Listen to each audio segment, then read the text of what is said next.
Hi, Reverend Paula Zabkar here from Spiritual Soul Center.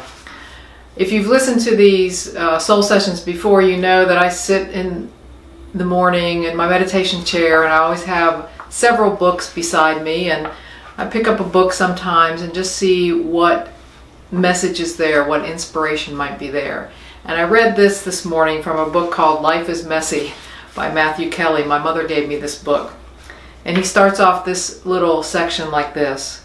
We have so many commitments and so many obligations, some of them real, many of them imagined. But in the middle of all that, we often forget the obligation we have to ourselves. The obligation we have to ourselves. When I think about obligation, I think about a duty, a responsibility. And I agree with what he says there. We often forget in the midst, especially in a season of giving, as we talk about this Christmas season, that we forget about the duty and the responsibility we have to take care of ourselves.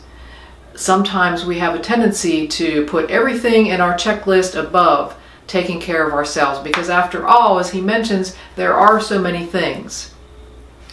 He also mentions that some of them are imagined, and I think that's probably the truth. One of the things that I've said at Soul Center before, and is on one of our little cards, most everything can wait.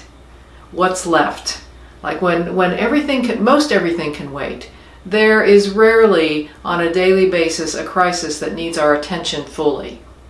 And so this is a public service announcement, as it were. It's a reminder that we do have a duty and obligation to ourselves, a responsibility, because if we don't do it, who will?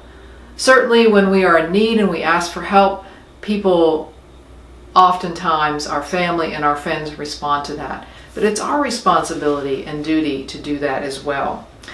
Michael goes on to say, we put ourselves first by acknowledging our legitimate needs and tending to them, encouraging ourselves, getting rid of that talk in our minds about how we aren't worthy or not enough, silencing our inner critic, same thing, following our passions, recognizing what lights us up, what makes us feel good, taking care of our health, being mindful of our strengths and talents, and being gentle with ourselves.